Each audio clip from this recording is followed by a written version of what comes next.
the points battle between second and third in the Sportsman. It's 2 points, 587 to 585. What division are you looking at? Aren't we looking at Sportsman? Yeah. Okay, so no, I'm sorry. It's not 2 Oh, points. my word. It's 4 points, 524 to 520. That's a good. I mean, that's every position counts, and that's the battle between Lindquist and Cruzy. And Cruzy, as of the last couple of weeks, has been pretty darn good. They found something there. I don't know what it was on that car, but between him and Steve Moore and everybody working on that number 31 B mod. I think it's a lot like the book we were talking about. You know, there's a lot of things coming together for those guys. Lauren's feeling more comfortable, and he's taking advice from he takes all the advice. He'll listen to it, and he weighs out what he wants and takes what he wants and throws the rest out, like you do with anything. Well, and Lauren's really coming around. He has been, yes. Keep an eye on him. No doubt. Pair of top fives last week. Yeah. Good run for him. And interesting to see what's going to happen there because that's, you're talking about a top 3 in championship points. Top 4. It is what it is. And it ain't what it ain't. Go ahead. Super sports. It ain't what it ain't. It ain't what it ain't. That's for dang sure. But here we go. All right. So which one you got, Joel? I've got supers. All right, supers. Sitting in 10th position is the number 88 machine of Brian Winkler. We're sitting there with 389 points.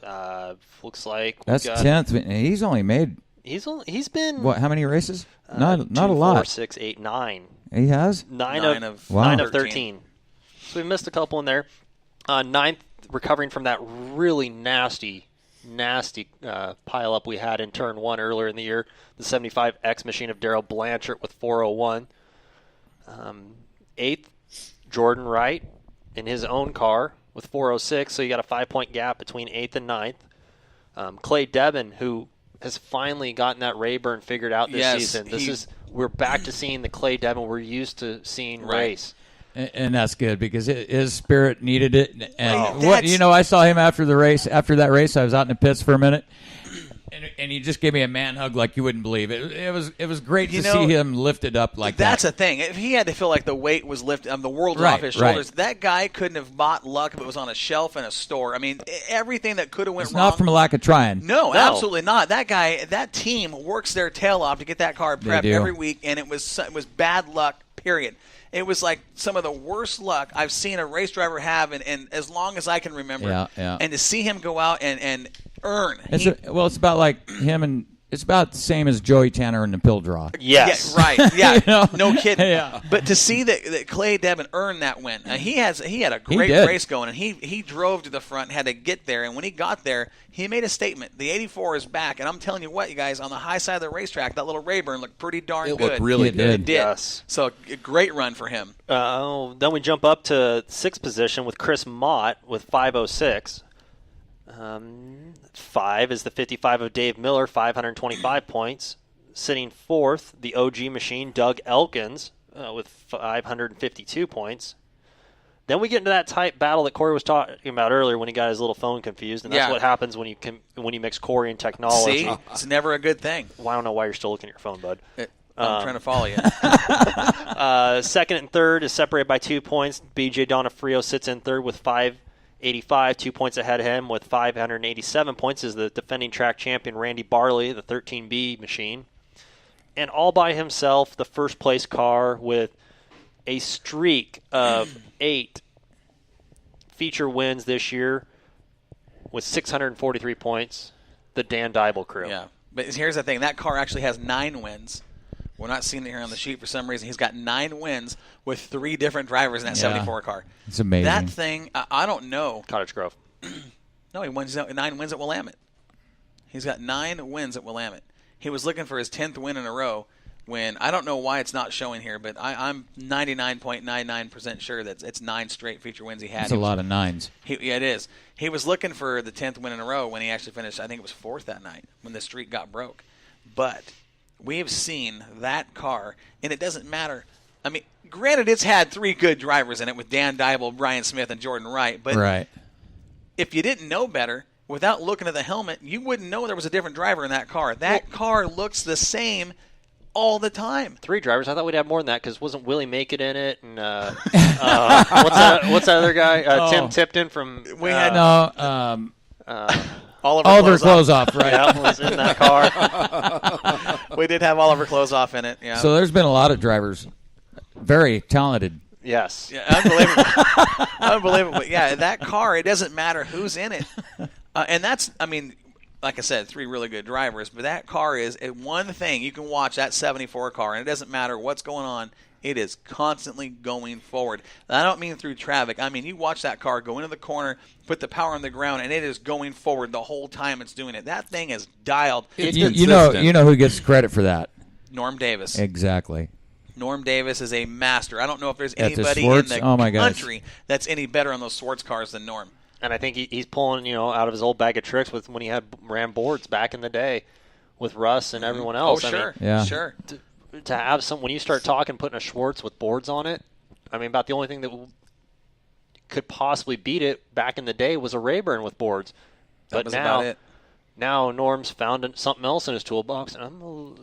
I had a conversation with those guys, and I know one area they found, and I'm not going to say anything on the air because I think Dan and Norm would both kill me. So I will not say anything about you've what already they're said doing. too much. But those guys, the next division? Those guys have got it figured out. I mean, they truly have that car figured out, and it was a little change that made all that difference. Unbelievable what that car does. Who's got late models? We got mods and we got late models. Who wants them? Why don't you take mods? Mods. Mods. Wow. There's a lot of talented names on this list. We're just talking about the top 10, Joel. I know, but there's a lot of talented names on this list. There's 75 cars that have scored points at Willamette this year. You've got to be kidding. 77 modified. Really? Yeah. 77 modified. Well, that has a lot to do with the national. With the speed week coming Oh, through. yeah. man. You start talking the talented names that aren't even in the top 10 here. Holy crikey. So who's sitting 10th? Go ahead. Not for bad showings, probably just not enough showings. Right. A lot of fast more than cars. likely. A lot of fast cars. A lot of fast cars. Yeah. I mean, you start looking at the names that aren't even in the top 10 right now. Mark Woggy, Corey Sample, Craig Hansen. Oh, man. But those guys aren't there on a regular basis either. I mean, I know we've had a lot of drivers pop in and out, going to the Shipwreck Nationals up in Elma, Cottage Grove Nationals. Cottage Grove. I mean, guys popping in and out. But top 10 for Willamette season points so far this year. Sitting in 10th position, Sam Potter with 239. That's 2/10 for Sam. Yep. Yep. 9th place, Matthew Drager with 258. Sean Maya is in 8th with 280. A little bit of a jump up to 7th position for Gray Ferrando with 328. Got a pretty big gap in there between the V13 and the 7 machine of Dustin Cady, 370. So you're looking right there about 42 points between the two. Another sizable jump to 407. 5th position is held down by Steve Moore. 4th, the 44 T machine, Brian Thompson with 408. So you've got a very tight points battle between Brian Thompson and Steve Moore. 1 point. 1 point. 3rd position is Superman Colin Weinbarger, 432. 2nd, Lightning John Campos, 454 points. And with 4 feature wins, 466 points is most likely all he will secure this season. It's Bryson James. That's all he can, because with IMCA, the way it's set up, you can't put somebody else in your car and score points. It goes to the driver. Correct. So that's, I mean, we know that Bryson's season is over, and that's where he's going to finish with 466. We'll see how far he actually drops in the point standing. So late models. Well, with 40 points possible, he could drop as far as 80 points, which could put him as far back as 5th. Is the most he could drop. If everybody shows up and runs those final 2 races, he might not drop that far. No, he might finish in 3rd or 4th. Either way, he's going to walk 5th would out. be the worst. Right. Yes. Which is still, considering you're missing a couple races, pretty darn good against the field of late. You miss 3 races in the season and you're going to finish that high in points. That's pretty gosh darn good. Yeah. No kidding. Let's move to the super late models at Willamette Speedway, sitting 10th in points in the 19 car, Drew Duvall. Here's a kid that's he's getting things figured out. He's getting better every time he gets in the car.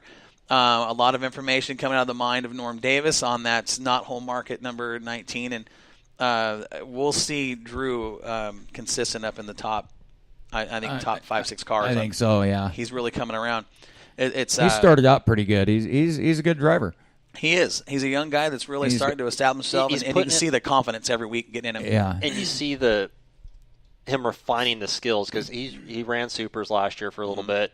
He's jumping in the late model now more consistently, and just that refinement of those driving skills, you can see it in every lap he takes. And next year, I wouldn't be surprised if we see him crack 7 or 8 or at least 7 or better. Well, anybody in this top 10 it's not going to be surprised when you see them in victory lane. It's just that's how good they are in the top 10. So Drew Dybel sits 10th. He's got 371 points. Just ahead of him in 9th is Hot Sauce Tomas Hunsker. He has scored a total of 404. Hot sauce. And 1 point ahead of him. 1 point separates 9th and 8th. Todd Sieg is 8th in the 51 car with 405. 12 points jumps up to the 7th spot is Trent Elliott in the 4E. He's got 417.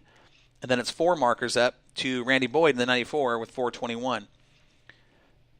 In what place? Randy Boyd is 6th. Okay. And in the top 5, you got Dan Dybel in the 74. He's got 434 points. Just ahead of him in the 21 is Steve Moore with 450. Joey Tanner sits 3rd in the 111, 501. 9 points ahead of him in the 13 is Bricen James with 510. And your points leader is the Superman car of Colin Weinbarger with a total of 522. So there's 12 points separating first and second. We know Bricen will fall in these ranks too. Joey Tanner is 20. Or will he? 21 points out. Well, that's the thing. That's the thing. If they make the decision to put a driver in that car, they can keep him up in there, and he could walk out with the title. It's could. Mathematically it's possible if they decide to put someone else in the car. Given the points race is only 12 points separating first and second, I would bank on seeing somebody in the 13 car. I would think so. I mean, you're racing for a championship, and you might as well, with 2 races left, find somebody that wants to take the seat and go with it. 12 points. But, the top 3 are separated, 522, 510, 501, Weinbarger, James, and Tanner. We talk about these kids all the time. Anybody in that top 3 could walk out there with a title, and nobody's going to be surprised. It's anybody's race. It is. Really Even with 2 races left. You could see Joey Tanner come up and take the championship. You could. It's mathematically possible. I mean, any one of those 3, that one is... It's going to be interesting to watch it play out. Yes. To say the least. I'm curious to see on Saturday if that 13 late model shows up to Willamette Speedway. I would bank on it. Who's going to be in that seat? I would bank on it. They'll have somebody.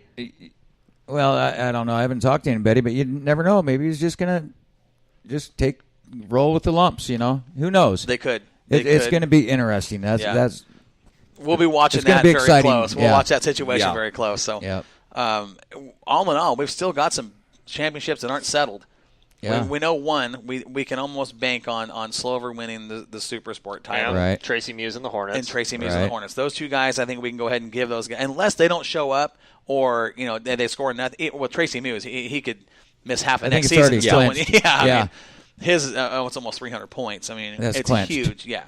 So we know he's going to be the champ. The Super Sport race, mathematically, if the 25 car doesn't show up and score any points at all, or Sportsman, if he doesn't show up and score any points at all, which we know isn't going to happen, they're racing for a championship, and Ryan Emery continues doing what he's doing and just dominating with wins, and he could mathematically walk out with a title. I think the odds of that happening are probably pretty slim, and talking with Ryan, I think Ryan even said it's going to take an act of God basically to walk out of the championship. But look at his success this year. I mean, right. It's been phenomenal. It has been. It really has been. Watching what he's done in that 97 car. Very impressive. Man, oh man. Ever since he put new shoes on the old girl, things just picked up. You're not kidding. It's kind of funny what a little couple tires will do for you. We did that. We actually put a ring and pinion in it for him and got it set up. Yeah. Good little race car, that old Rayburn. Rayburn. Yeah, it's a nice car. It is. I talked to how come I didn't hear Justin Evans' name mentioned? He was mentioned. Oh, okay. Justin Evans in the Sportsman points. He is. Where's he at? I want to say he's like. Yeah. I didn't. Well, hold on. He's on there. I know he is. Well, he's on there, but No, he's not. He's not on there for points? Not for Sportsman. Well, because he races street stock. Well, yeah, and you have street stock. No, I have Super late model. Oh. Okay, well, Joel is too busy chit-chatting with a girl on a chat line over there. Yeah,